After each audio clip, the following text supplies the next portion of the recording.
5 Go to Billycock Hill by Enid Blyton.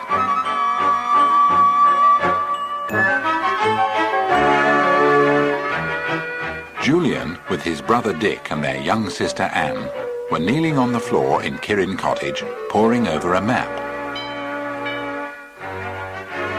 Georgina, their cousin, whose home it was, and who only ever answered to the name of George, was with them, and so was Timmy.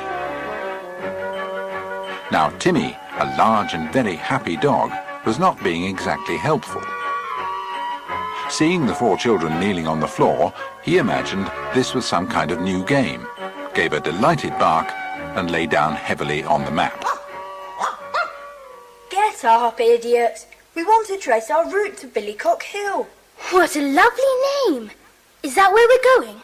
Yes, it's near some caves we want to see, and there's a butterfly farm not far off. A butterfly farm? Whatever's that? A farm for butterflies. Toby, a friend of ours from school, lives quite near it. They breed butterflies, and moths too, from eggs, and sell them to collectors. Can we go and see it? Oh, yes. Toby says the men who run it are happy to show anyone round. It sounds exciting. Well, what with caves to see, and a butterfly farm, and Toby to visit, and just the 5 together again on a sunny week's holiday. Hurrah for Whitsun! When George's mother returned from shopping, they told her of their plans to go camping on Billycock Hill. Their friend Toby lived on a farm at the bottom of the hill, and would lend them camping equipment, and they could get all the food they needed from the farm. With the help they were getting from Toby, they didn't need to take much. Anoraks, of course, maps, torches, their swimsuits in case they found somewhere to bathe, and a few other useful odds and ends. Joan, the cook, had packed 2 large packets of sandwiches and cake ready for them, and 2 bottles of orangeade. In 3 minutes, everything was packed into the bicycle carriers. Timmy made sure that his biscuits and bone were packed. Then he wagged his tail and bounded round excitedly. The 5 were together again, and who knew what might happen? Timmy was ready for anything. The sun shone down hotly as the 5 sped down the road that ran alongside Kirin Bay. Timmy loped easily beside them. They chatted as they rode along, and George asked the boys what Toby was like. A bit of a joker was Dick's description, someone who enjoyed putting caterpillars down people's necks and so on. George wasn't sure she would like him very much, but Dick reassured her that Toby was all right, a bit of an ass, that's all. They had left Kirin Bay behind and were cycling down a country lane set with hawthorn hedges each side. A little breeze got up and was very welcome indeed. They made one stop in Tennick village for an ice cream each, and another stop by a stream so that Timmy could have a long, refreshing drink. Away they all went again, groaning as they cycled slowly up the many hills in that part of the country, and shouting with delight as they sped furiously down the other side. Julian had decided where to have their midday meal, on top of a high hill. Then they could see all the country for miles around. It really was lovely at the top of the hill. It was soft and comfortable in the springy heather, and soon they were enjoying their sandwiches, eating enormous slices of Joan's fruitcake, and drinking orangeade. They could see the countryside spreading out for miles around them, and Dick pointed out a funny-shaped hill, and wondered if it could be Billycock Hill.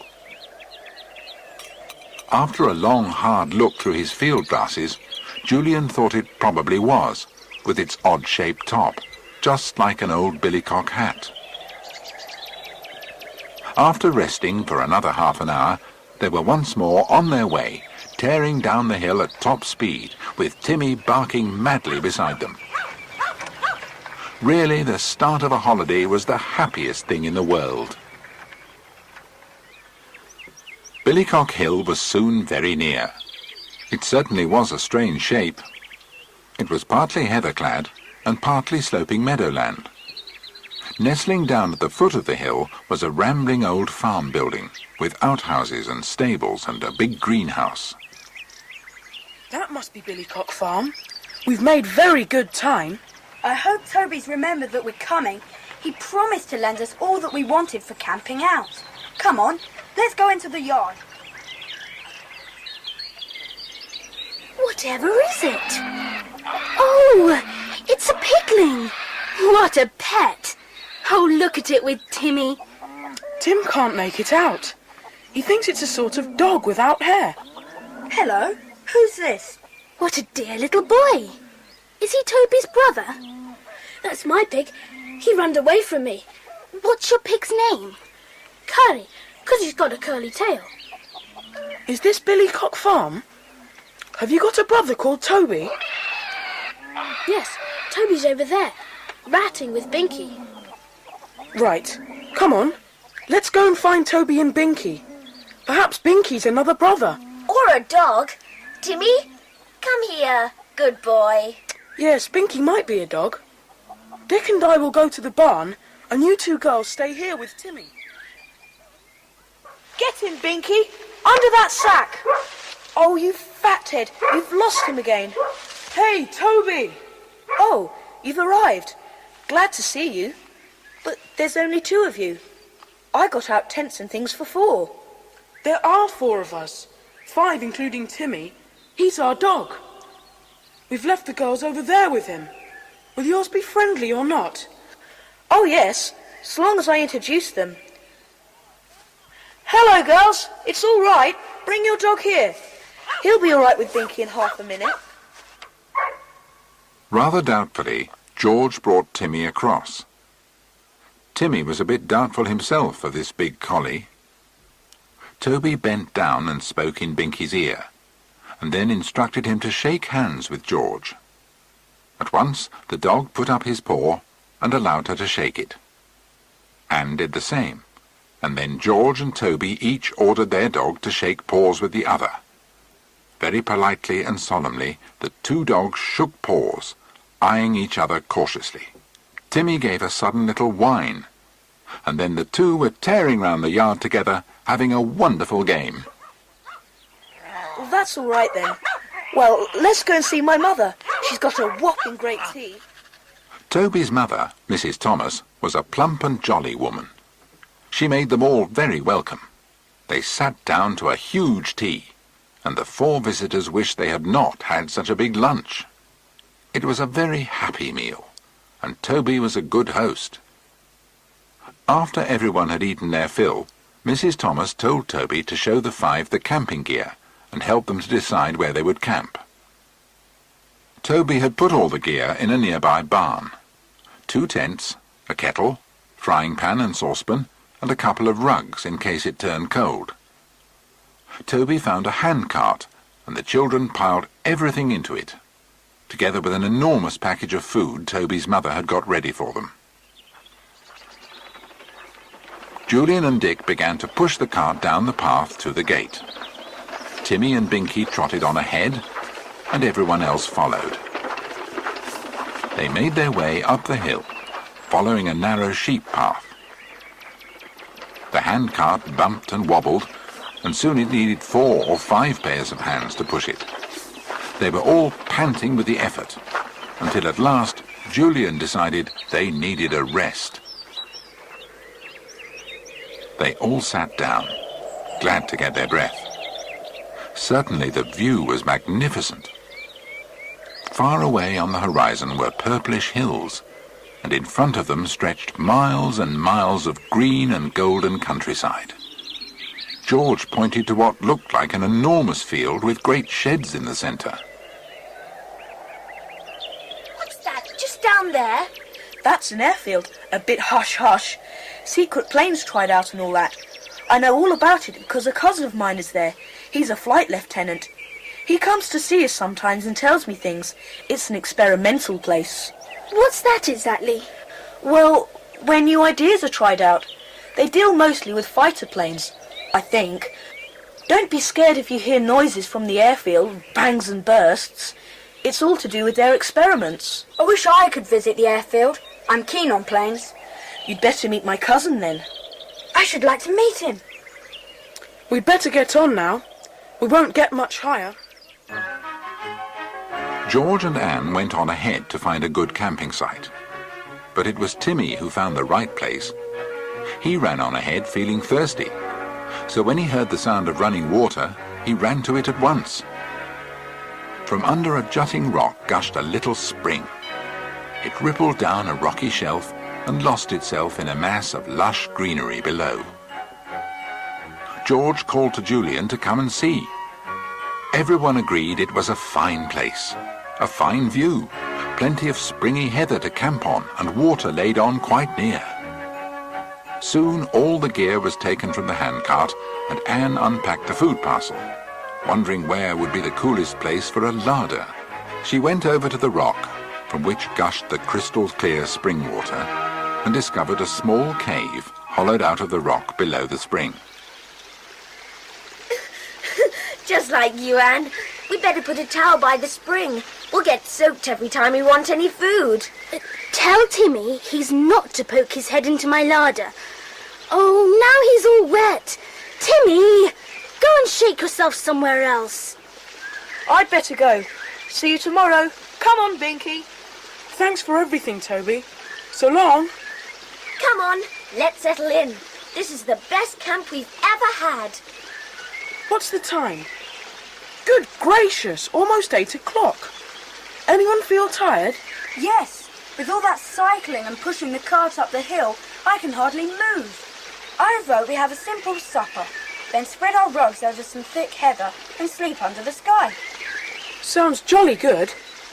Anne, if you and George get supper ready, Dick and I will prepare our heathery beds. They soon found the best place for sleeping and called to the girls to bring the supper. It was a very happy supper they had, sitting in the heather while the sun sank lower and lower in the west. They finished up everything and then went to wash in the little spring before settling down on their rugs. Soon they were all asleep. Nobody stirred until a very loud noise awakened them with a start.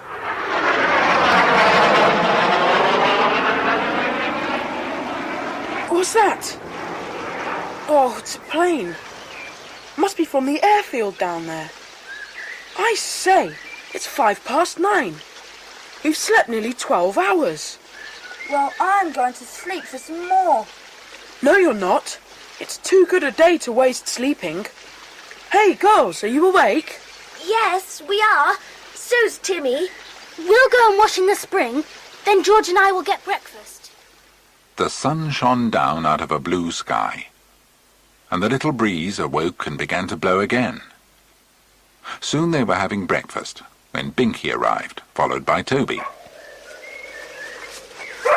Hello. Had a good night? I say, still having breakfast? I've been up since 6. I've bought you some more food and milk. Jolly good of you. We must pay for any food we get from the farm.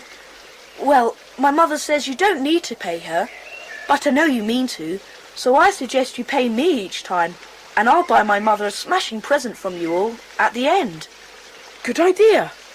You reckon up what we owe so far, and I'll pay you. Right. I'll tot up the bill while you're clearing away. Right. Here's your bill, all business-like. Thanks very much. What are you going to do today? Who is it, Tim? Go and see. Go on, then. Oh, hello, Binky. What are you doing all the way up here? And who's your friend? It's Mr. Gringle, one of the men who owns the butterfly farm. He's often up here with his net because it's a wonderful place for butterflies. Oh, hello.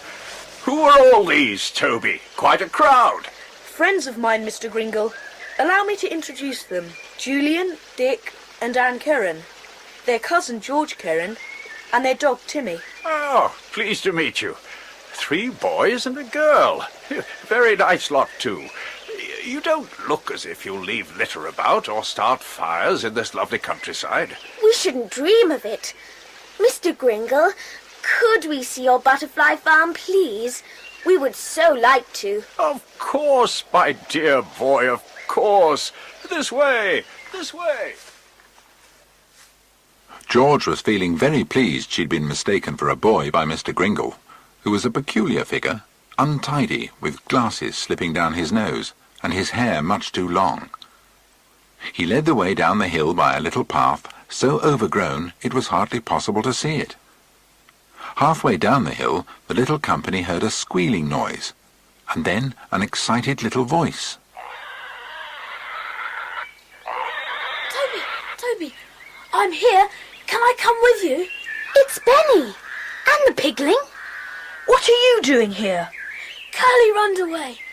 You mean you wanted to find out where I'd gone, so you came after me with Curly? Curly runned away. He ran fast. You're a scoundrel, Benny. Well, tell on to us now. If Curly runs away, let him.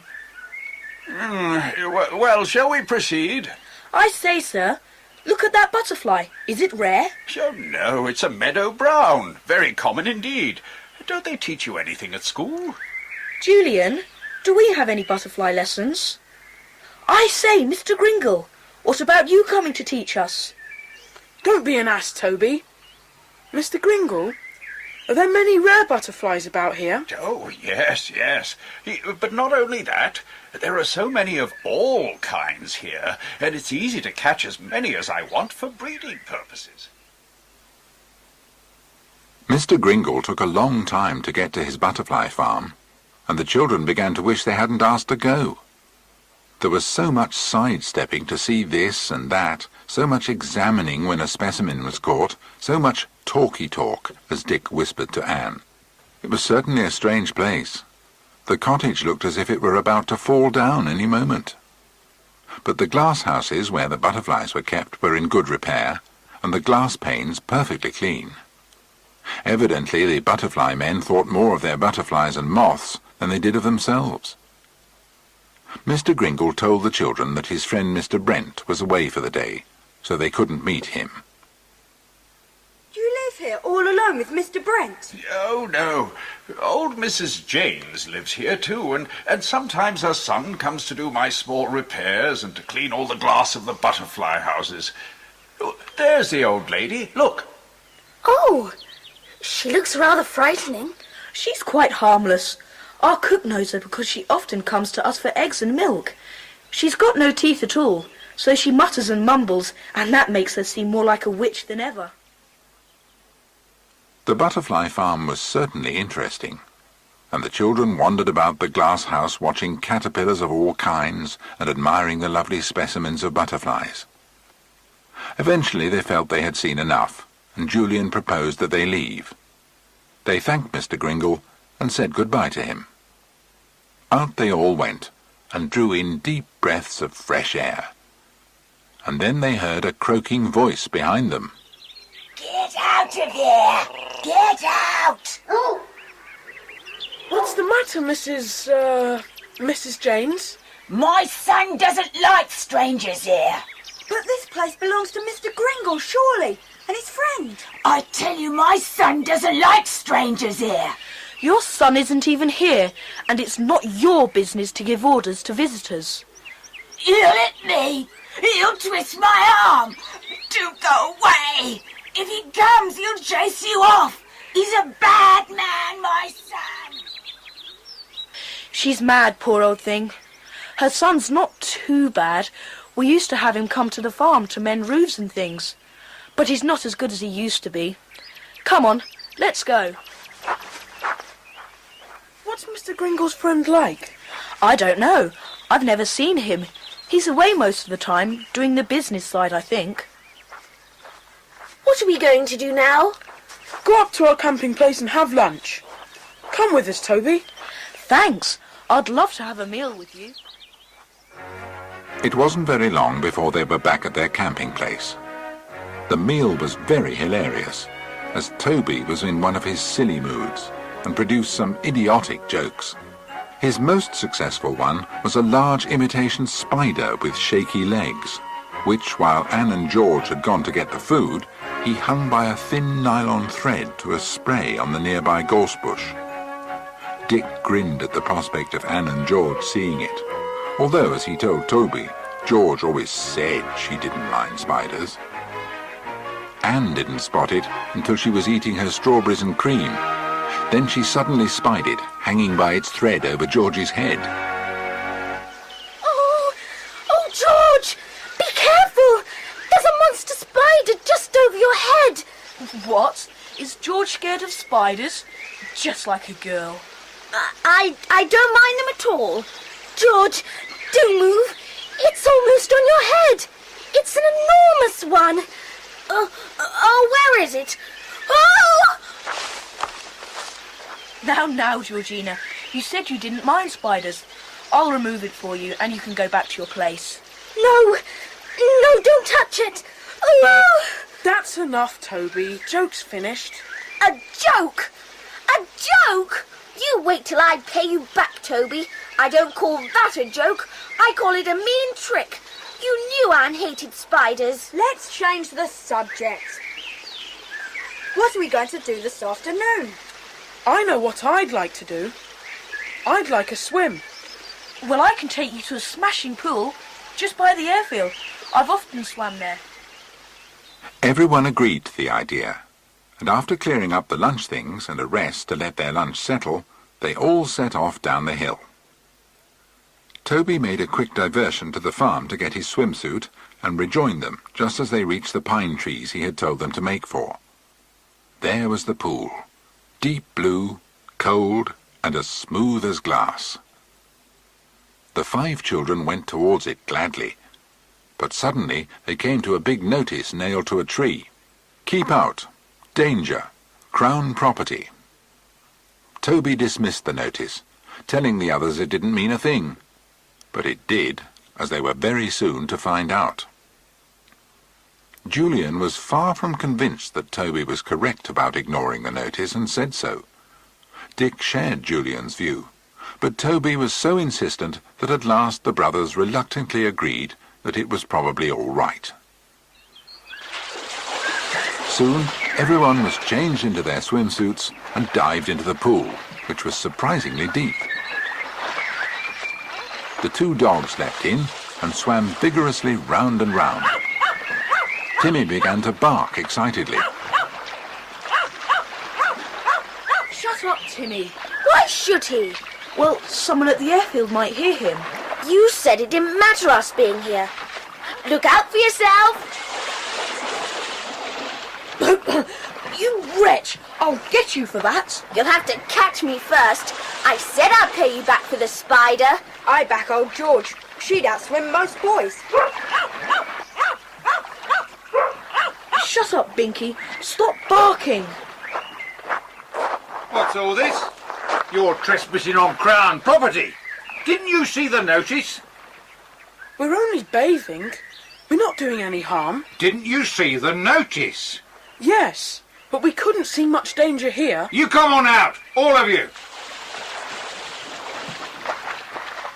Well now, I see you're all kids.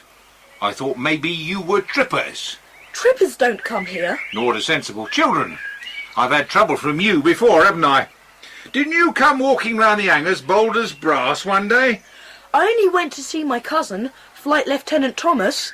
I wasn't doing any harm. Well, I shall report you to him and tell him to give you a proper ticking off. We've strict instructions to warn off anyone. Is something hush-hush going on then? As if I'd tell you if there was. Well, we apologise for trespassing. We shan't bathe here again, I promise you. Sorry to have made you come all this way to warn us off. Well, that's all right. I'm sorry to have cut your bathing short. If that rogue of a boy here cares to ask his cousin for permission to bathe here, well, then that's okay by me. Thanks. So long. What did he want to come messing about here for? Spoiling our bathe. Oh, shut up. You heard what he said about orders being orders. You'd better grow up a bit. I agree. Now let's dry ourselves and go to the farm and ask your mother if we can have some more food for the camp. Oh, here's Benny again and the pigling. What do you want, Benny? I came to find you because Mother said everyone come to tea. You have got a nice mother. Come on, take my hand. The little procession made its way to the farm, and the pigling ran in front squealing. Timmy pricked up his ears when it squealed. He thought it must be in pain, and he was worried. Toby's mother greeted them at the door and told them she had invited them to tea because there was a visitor she thought they'd like to meet. She was right. It was Cousin Jeff. The tall, good-looking man stood up smiling. The five gazed at him, liking him very much indeed. Toby introduced them all, including Timmy, who, to Jeff's amusement, marched straight up to him and held up a paw and said, "Wuff." Jeff solemnly shook paws with Timmy, who promptly settled himself down at the young man's feet. Timmy's never done that before. He must like you very much. Oh, and I like dogs. This is a fine one, as smart as can be. Tell us about your job. Do you do much flying? Oh, not at the moment. I suppose you wouldn't take us up sometime, Cousin Jeff? I can't even ask. You see, the planes there are pretty special. You can't go joyriding in them. Of course we see. We wouldn't dream of bothering you. When are you going up next? Can we watch you from our camping place? Oh, yes. I'll tell you the number of my plane so that you'll know it's me if you see it circling over the hill. We'll look out for you. I don't expect you'll see us. But we'll wave anyway. Mrs. Thomas called them all in for tea. Cousin Jeff talked about planes, his eyes shining with pleasure. Flying was his great love, and in listening to him, all three boys made up their minds to take it up as soon as ever they could. When the meal was over, Jeff thanked his aunt and left for the airfield. The five helped with the clearing up, and then, having collected some more food, for which they paid Toby, they were soon on their way back to their camp. On their way up the steep slope of Billycock Hill, a large butterfly sailed through the air and came to rest on a flower of a blossoming elder bush, a beautiful butterfly that none of them had ever seen before. They watched the butterfly opening and shutting its magnificent wings on the white blossom. It was Dick who suggested that they try and catch it and take it to Mr. Gringle, the butterfly man. Using a thin hanky she had with her, Anne deftly caught it and put it unharmed in a little box Dick produced from the food basket. As they neared the cottage, Anne and George hesitated, and Timmy stopped too, his tail down. They had no wish to meet the witch woman again. Dick, rather impatiently, told them to wait where they were, while he and Julian went to find Mr. Gringle. Dick and Julian went to the glass houses and peered through the panes, but could see nobody there. So they stood outside the tumble-down cottage and shouted Mr. Gringle's name. Nobody answered, but somebody pulled aside the corner of a window curtain upstairs and peeped out. The boys shouted again. The window opened, and old Mrs. Janes looked out. She mumbled that Mr. Gringle was away. Dick asked if Mr. Gringle's friend, Mr. Brent, was in. The old woman mumbled something and disappeared. They heard footsteps. A man was coming towards them, small and thin, with a pinched-looking face and dark glasses. My friend Gringle is away. Oh, you're Mr. Brent then? Look, we found a rare butterfly. Oh, yes, very fine. I'll buy it off you for 50 pence. Oh, you can have it for nothing. What is it? Oh, I can't say without examining it closely. Here you are. I'll tell Mr. Gringle you came. Goodbye. What a peculiar fellow. What are we to do with this money, Dick? We don't want it. Let's see if we can give it to that poor Mrs. Janes. Look at the door. You go away. My son's coming back. He'll let me. All right. Look, here's 50 pence for you. Oh, you're kind. But keep away from here. My son's a bad man. Keep away. The boys rejoined the girls, and they made their way back to camp. It was another heavenly evening. But Julian eyed some clouds building up in the west and predicted rain for the following day.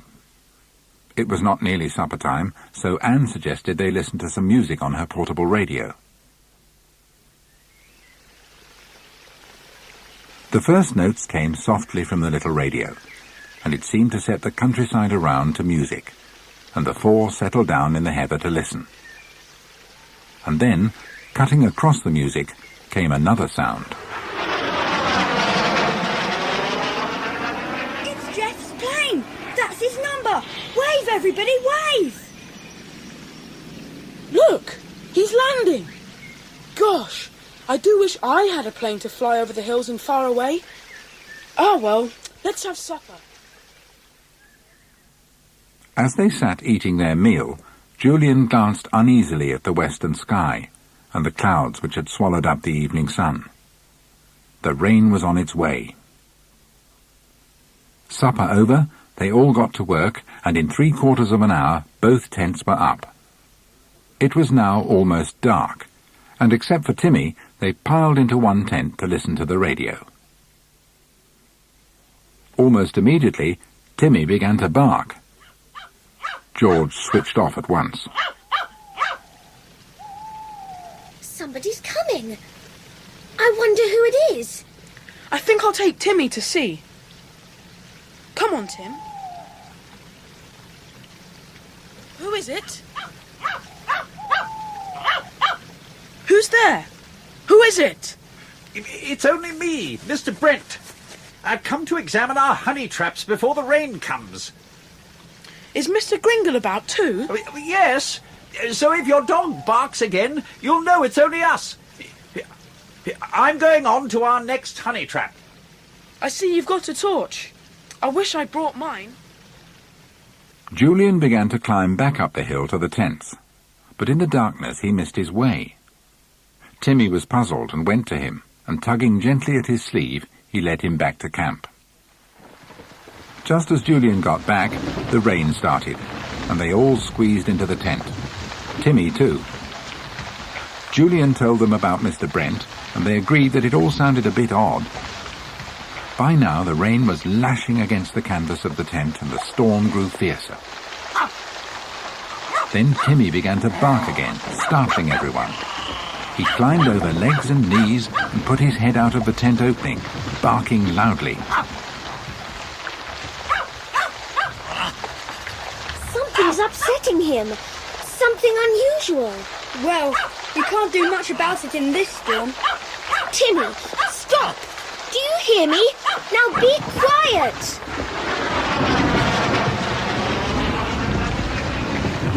Aeroplanes! Aeroplanes? In this weather too? Whatever is going on?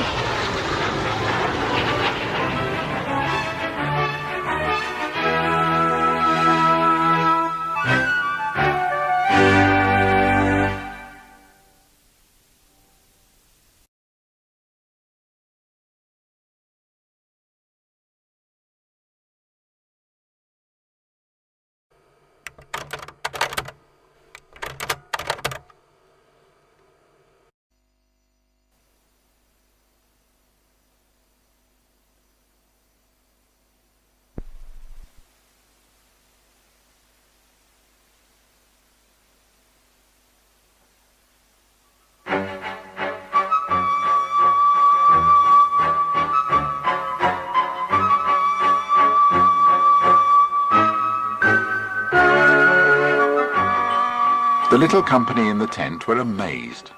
Why should aeroplanes take off from the airfield in the middle of a stormy night? They discussed various possibilities for a while, but couldn't think of a logical reason. Finally, Anne yawned, and everyone agreed that it was time to turn in. The boys went to their tent, and the girls snuggled down with Timmy. The five slept soundly, and awoke next morning to a dismal scene of rain and dark clouds. They all had breakfast and decided, as it was not raining so hard, that they would try and find the caves and explore them. Wearing their anoraks and taking their torches, they made their way down the hill. Suddenly they came upon a wide, chalky path and decided to follow it. They rounded a corner and saw a notice. To Billycock Caves. Warning. Keep only to the roped ways. Beware of losing your way in the unroped tunnels. This sounds good.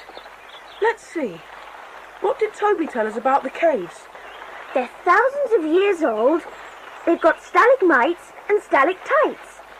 Oh, I know what those are. They look like icicles hanging from the roof, while below, on the floor of the cave, other icicles seem to grow up to meet them. I simply never can remember which is which. It's easy. The stalactite icicles have to hold tight to the roof, and the stalagmite ones might someday join with the ones above them. I shall never forget which are which now. The path they were following altered as they came near to the caves and lost its chalky look. Just in front of the entrance, the way was properly paved. Over the entrance, which was only about 6 feet high, was a notice board. Billycock Caves. They went right in, and had to switch on their torches at once. They passed through 1 or 2 small and ordinary caves, and then came to a magnificent one, full of what looked like gleaming icicles. Anne caught her breath in wonder, and Julian was reminded of cathedrals he had seen. The next cave was smaller, but full of rainbow colours, and the following one was dazzling white. They came to a 3-fold forking of the ways. The centre one was roped, but the other 2 were not. Sensibly, the children followed the roped way, but Timmy ran sniffing down one of the others. George called to him, but Timmy didn't come back. Blow him! Tim! Tim!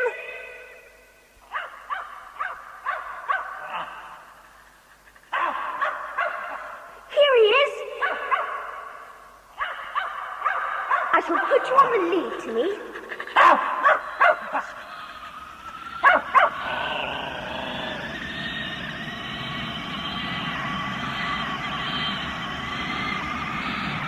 What is it? Oh, quick! Let's go! Phew, that was decidedly weird. That whistling, it got inside my head. As for the howling, well... It was horrible. I'm not going into those caves again for anything. Let's get back to camp. They walked soberly down the chalk-strewn path and made their way back to their camp. The rain had stopped now, and the clouds were beginning to break. They sat in a tent for a while, discussing the caves. Then Julian dug out his field glasses and announced he was going to have a look at the airfield to see if he could spot Jeff. Gosh, there's quite a lot going on at the airfield this morning. Dozens of people there. Quite a lot of planes, too. Have a look.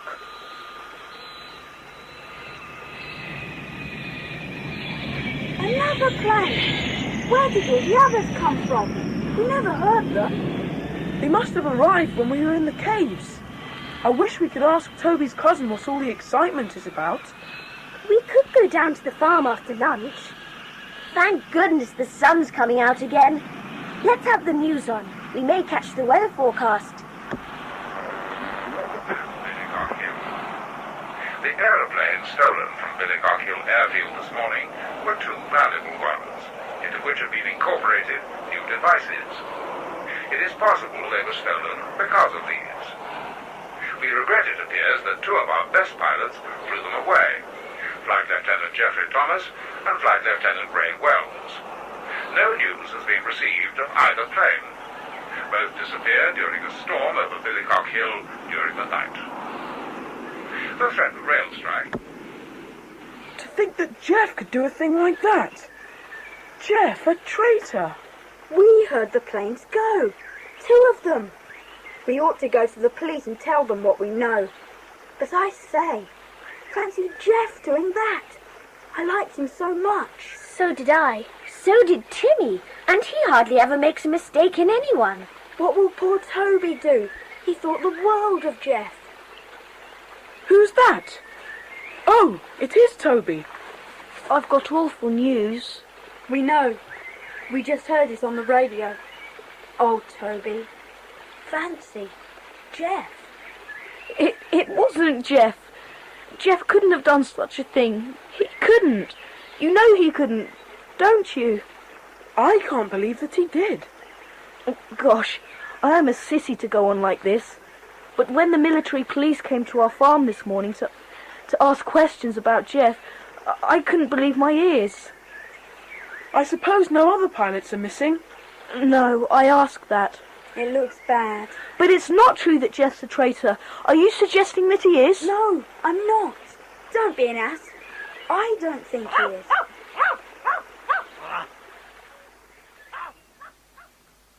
Julian scrambled up and saw two military policemen facing an excited Timmy.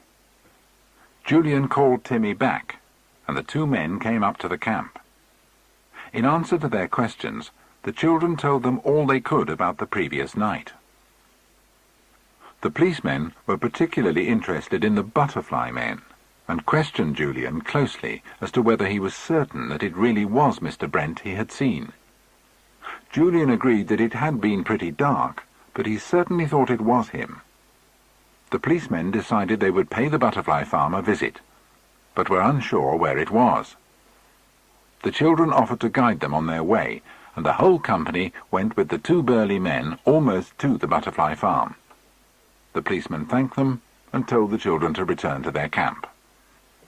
The children went up the hill, and although nobody was very hungry, decided that they had better have something to eat. In the middle of the meal, Timmy began to bark. Julian looked through his field glasses and saw it was Mr. Gringle who was making his way up to the camp. I hoped I'd see you. I want you to look out for the cinnabar moth. It's got crimson underwings and... Yes, I know the one. 2 military policemen went to your cottage to ask you some questions about last night when you were out looking at your moth traps. But dear boy, I wasn't out at all last night. Well, I saw your friend, Mr. Brent, and he said you were both out. But Mr. Brent was at home with me. Well, I certainly saw Mr. Brent. I saw his butterfly net and his dark glasses. He doesn't wear dark glasses. Wait! Then who was the man who gave us 50 pence for the moth yesterday evening, about 6 o'clock? He said he was Mr. Brent. Oh, this is all nonsense. Mr. Brent wasn't at home at 6 o'clock yesterday. He was with me. We'd been out to buy some tackle. Well, this is extremely puzzling. Puzzling? You're nothing but a pack of nit-witted, ill-mannered children.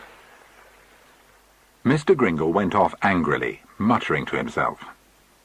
The five spent most of the afternoon talking about the mystery of the man who had pretended to be Mr. Brent. Suddenly, George suggested that they should slip down to the cottage when it was dark to see if the false Mr. Brent was there. After some discussion, it was agreed that Julian and Dick would meet Toby at 11 o'clock behind the butterfly farm, while George and Anne, with Timmy, would stay at the camp. Just before 6 o'clock, they switched on the little radio set for the news. The children listened, holding their breath. The 2 aeroplanes stolen from Billycock Airfield last night, flown away by Flight Lieutenants Geoffrey Thomas and Ray Wells, have been found. Both planes crashed into the sea, and there is a chance of their being salvaged. The pilots were not found, and are presumed drowned. Nobody said anything for a little while. They were all profoundly shocked, not only by the idea of Cousin Jeff being a traitor, but also the news that he had been drowned. They went for a walk round the hill to try and take their minds off the shock a bit. At 8 o'clock they had supper, talked for a while, until at last Julian looked at his watch and decided it was time to go, promising he and Dick would try to be back at 12. The 2 boys made their way to the big old oak tree at the back of the butterfly farm. After a minute or two, Toby joined them. Sorry I'm a bit late. What are your plans? There are lights in the cottage windows, and the curtains aren't pulled. We could go and peep in. Good idea. Come on. And for goodness sake, don't make a noise. Here's the kitchen window. Look, Mrs. James is still up. She's no witch, poor old thing. Why is she up so late? She must be waiting for someone. Yes, she might be. We better look out then. Let's go round to the front. Not too close to the window. Let me look. 2 of them. Mr. Gringle, and the other one must be his friend, Mr. Brent. What are they doing? It looks as if they're making lists. Anyway, I think Mr. Gringle was telling the truth when he said it wasn't Mr. Brent I saw on the hillside last night. Then who was it? And why was he on the hill the night the planes were stolen? Yes, why was he? I'd like to find that phony Mr. Brent. Well, maybe we shall. Now, any other window lit? Yes, one up there. Who's there, I wonder? Perhaps it's Mrs. James's son. Well, how can we see into that room? There's a ladder over there. Give me a hand. Well, Careful.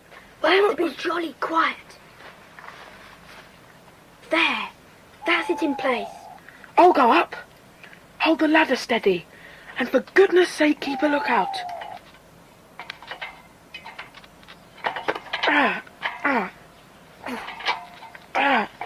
What can you see, Julian? Shh, I'm coming down. Who was it? I'm sure it's the son. He looks at his watch as if he's expecting someone. I wonder if the man on the hillside last night is coming. I'd like to get a good look at him. Well, let's hide somewhere and wait. We'll hide in the barn over there. Pooh, what a horrible smell in here. Shh, I can hear something. There are 2 men standing below Will James's window. He'll be coming down. I hope to goodness they don't come in here. This was a horrible thought, but there was no chance of going anywhere else, because at that moment the front door opened and Will James came out. The 3 men went off very quietly round the cottage, and the boys shadowed them. The men began to talk, but in such low tones the boys could hear nothing. Then one man raised his voice. It was Will James, demanding money, telling the men he'd hidden them and helped them till the job was done. His voice rose almost to a shout. Suddenly there was the sound of a blow and a fall, then another blow and a fall, and Will James laughed. In a few seconds there came an anxious voice from the window of the room where Mr. Gringle and his friend were at work, asking what was happening. There was the sound of breaking glass as Will James threw a big stone at a nearby glass house. Will called out that he was looking for prowlers, and then, as luck would have it, his torch picked out the 3 crouching boys. He gave a yell. Who's this? Here they are, the kids who've been trying to smash the glass. Catch them, Mr. Gringle. That's right. I got 2 of them, you catch the 3rd. What do you mean by coming here and smashing our glass houses? Let me go! We didn't break your glass. He did, I saw him. You didn't. Let me go, Will. I'm Toby Thomas from Billycock Farm. Oh, so it's Toby Thomas, is it? You wait till I tell the police tomorrow what I caught you doing. Bring that one over here, Mr. Gringle. You're right. We'll trap them in this shed and I'll lock the door. Let them cool off till tomorrow morning.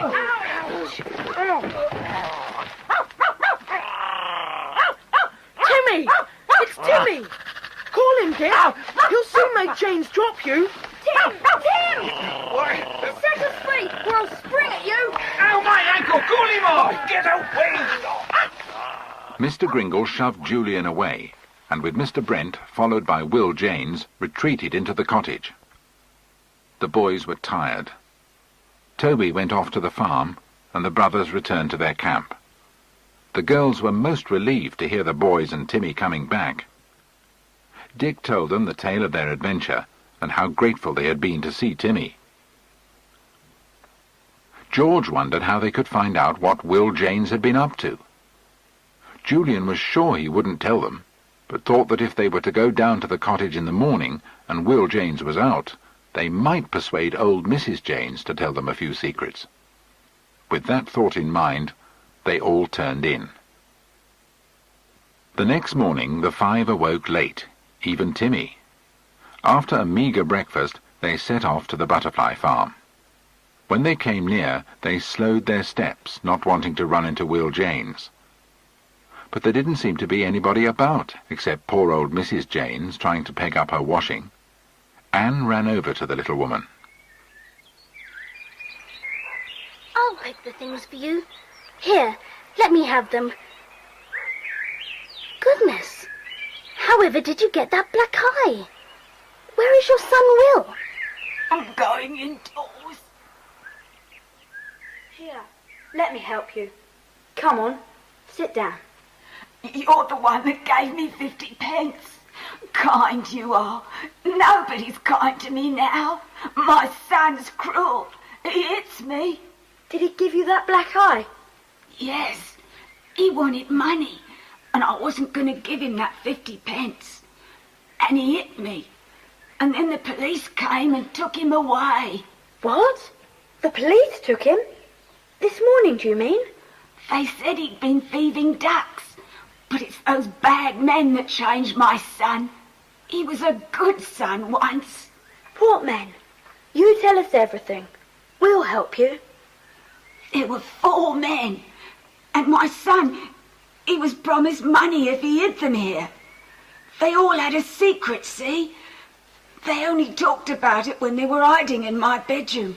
But I listened and I heard. What was the secret? They were watching something. Watching something out on the hills. Sometimes daytime, sometimes nighttime. Bad men they were. Don't worry anymore. What? You again? You just look out. I told the police about you when they fetched Will Janes this morning. They'll be after you next. We're going, Mr. Gringle. We shall be very glad to see the police, if you have really sent them after us. Quite a lot has been going on here that you don't know anything about. You've noticed nothing but your butterflies and moths. Well, anything wrong in that, you uncivil boy? Well, it would have been a good thing if you'd noticed how that fellow James knocked his poor mother about. Or maybe the police will be asking you a few questions soon about the 4 strangers that have been hiding up in that little bedroom. What do you mean? Men? Where from? Who? I've no idea. I wish I had. We'll leave you to worry about that. Goodbye. Come on, let's go. What did Mrs. James mean? Mumbling about 4 men hidden in that room. And why did they go and watch on the hillside? What for? They may have been watching the airfield, you know. Yes. Of course, that's what they were doing. Why didn't I think of that before? Julian, could it possibly be anything to do with the stolen aeroplanes? It might. It certainly might. But I don't know how it ties up with Jeff Thomas and Ray Wells flying them away. That doesn't seem to fit somehow. You know, I do really believe we're on to something. Let's go down to Billycock Farm and see if Toby's father is about. I think we ought to tell him all we know. The others agreed, and off they went at top speed down the hill, taking the path to Billycock Farm. They soon came to the farmyard and told Toby they had some news which they would like to pass on to his father. Toby called his father, and Mr. Thomas came hurrying over the field. Julian quickly told him the events of the last 24 hours, and all that they had learned about Will Janes and the mystery men. Mr. Thomas listened carefully to what Julian had to say, and agreed that this could have something to do with the missing aeroplanes. He hurried indoors to the telephone, and was soon telling the police all he knew. They listened in astonishment, and at once saw the tremendous importance of the information the children had given. They told Mr. Thomas that they would question Will Janes at once, and call Toby's father back in half an hour. That half hour was the very longest the children had ever known. When the telephone bell at last shrilled out, everyone jumped violently. Mr. Thomas ran to it, held the telephone close to his ear, nodding as he listened intently. The children's hearts sank as they heard him finish the conversation. I see. Well, that's very disappointing. Thank you. Yes, very worrying indeed. Goodbye. Was it Jeff who stole the plane, Dad? Was it? No. Hooray! Then nothing else matters. Oh, I knew it wasn't Jeff. Now, wait a minute. There's something very worrying. What? Will Janes has confessed that those 4 men were sent to steal those 2 planes. 2 of them were first-class pilots, foreign, of course. The other 2 were thugs sent to capture Jeff and Ray. They knocked them out and dragged them away from the airfield and hid them somewhere. Then the pilots got out the 2 planes and flew them away. So when the planes crashed into the sea, it was the foreign pilots who were drowned, not Jeff and Ray. Yes, but here's the worrying part. The 2 men who captured Jeff and Ray have hidden them away, but didn't tell Janes where. And now I suppose the 2 thugs have made their escape and left Jeff and Ray to starve in some place where they may never be found. Exactly. And unless we find out where they are pretty quickly, things will go hard for them. Oh, Dad, we must find them. We must. That's what the police think, and what I think too. But nobody knows where to look. The thing is, what's to be done now? Is there anything we can do, Mr. Thomas? Well, I doubt it. The police have reports of 2 men driving a closed van at fast speed, and they think it might have been used to transport Jeff and Ray to some distant hiding place. Well, I must get on with my work. Where's your mother, Toby? You'd better tell her about this. She's gone shopping. She'll be back just before dinner time. I suppose Benny's gone with her. Where's Curly, his pigling? Surely he hasn't taken him too? I expect he has. Julian knew that Toby had many jobs to do on the farm. He thought that it would be good for the boy to have company that worrying morning, so he asked Toby if they could stay and help him. Toby was delighted and accepted at once. The 3 boys lime-washed the hen houses, while George and Anne weeded Mrs. Thomas's flower garden, happy to be doing something for that kind and generous lady. All the children worked hard that morning and had just finished their tasks when, at 1:15, there came the sound of a car as Mrs. Thomas returned from her shopping. The 5 agreed they should go back to their camp and have lunch. Anne and George set off at once, while Dick and Julian washed their hands under the pump in the yard. Toby had gone off to see his mother and to tell her what the police had said. Mrs. Thomas was very worried, and then she heard footsteps as Dick and Julian came to say goodbye. Oh, I thought it was Benny. Where is he? Benny? Well, he was with you, wasn't he? What do you mean, Toby? I left Benny here at the farm. But, Mother, I haven't seen him all morning. Oh, Toby, what's happened to him then? I thought you'd look after him. And I thought he'd gone with you. Dick, Julian, have you seen Benny or Curly? No. Gosh, where's he got to? He may have gone to try and find our camp. I know he wanted to. Toby, the horse pond. Go there. He may have fallen in. Boys, go to your camp. He may be lost on the hillside. My little Benny. Oh, dear. Whatever shall I do? Toby raced off to the horse pond, very frightened. Dick and Julian went off hurriedly up to their camp on Billycock Hill, calling as they went. The girls were horrified when they were told about Benny. Anne went pale and cried out that they must all look for him at once. Julian told the girls to go round one side of the hill, while he and Dick went round the other and down to the butterfly farm. They all set off, and soon the hill echoed to loud calls for Benny.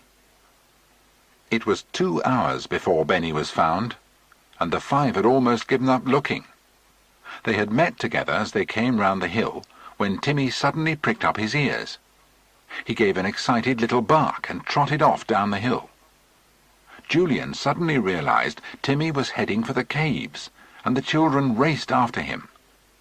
The next minute they heard a small, tired voice calling out high and clear. Everyone yelled and leapt ahead. Benny was sitting by himself just outside the caves. Curly went in there, he told them, and pointed to the entrance. Benny protested when George picked him up to carry him home, demanding that they find Curly first. They reassured him that Curly would find his way back when he was tired, and the happy little band took Benny back to an overjoyed Mrs. Thomas. Mrs. Thomas cried over Benny as she took him in her arms, and then set him at the table to have his dinner. As soon as he had finished, Benny got down from his chair and announced he was going to look for Curly. His mother told him firmly he was not, and that Curly would come home when he was ready. And in an hour's time, when the five and Toby were cleaning out the duck pond, Curly did come back. Everyone gathered round him, and suddenly Julian laughed. Someone's written something on his back, in black. Silly thing to do, but it'll wash off. Wait, I say, look. Isn't that a J and a T? And below, R and W. J, T and R-W. They stand for Jeff Thomas and Ray Wells. What does it mean? Who put those letters there? There are some more letters, smaller and rather smudged. Hold the pigling still, Dick. The word is caves. See? The first letter might be G or C, but the third one is certainly V, and the last one is S. I'm sure it's caves, and that's where Curly went. Phew! That's where Jeff and Ray are hidden then. Quick, where's your father, Toby? Mr. Thomas was found and was shown Curly. He agreed that it must mean that Jeff and Ray were in the caves. He told the children to go to the caves and take a ball of string with them to unwind as they searched, so they could find their way back to the entrance, and to take Timmy too.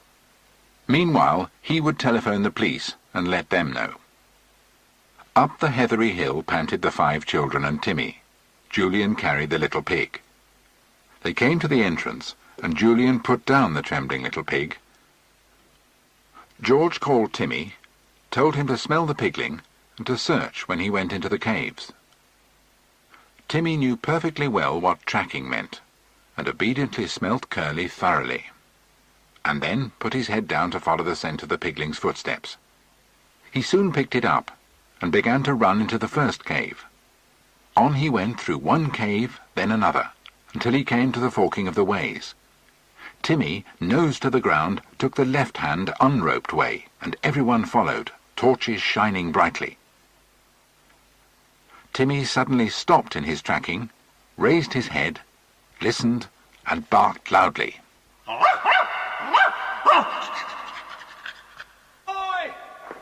Boy, this way! Jeff! Can you hear me? Jeff! Hi! Toby! This way! Here we are! Down here! There's a hole in the floor of the tunnel. That's where they are, down that hole. Thank God you found us! Ray's got a twisted ankle. He can't stand on it. But with your help, we can get him up. There was soon a great deal of acrobatic work on the part of Jeff, Julian and Dick, but at last Jeff was up through the hole. Together they managed to pull poor Ray up, and with Timmy leading, they made their way back to the cave entrance. There they sat for a while until the two men got used to the bright June sunshine. When Ray felt better, they all set off for the farm very slowly, with the boys helping Ray to hobble along. Halfway, they met the police, who were on their way to the caves. They took Ray in hand, and the little party made better progress. They were all very thankful when at last they arrived at Billycock Farm. Mrs. Thomas had prepared a wonderful tea, in fact, a banquet, as Toby called it. It was a most hilarious tea, and everyone was sorry when the grand meal was over. Jeff and Ray now had to report to the airfield, and Mr. Thomas offered to take them in his car. The children went to see them off. It will seem awfully dull now. So many things have happened in the last few days, and now nothing will happen at all. I promise you something will happen, something grand. What? I shall see that you're all given a free flight in a plane as soon as possible, and I shall pilot it. Me too, and Curly? Where is Curly? I really must shake hooves with him. He's been a wonderful friend to me and Ray. Wherever is he? I don't know. He must have Run away! And you, Timmy. Thanks, old boy. We couldn't have done without you either. So long, everybody. See you tomorrow. And then up in the clouds we'll go.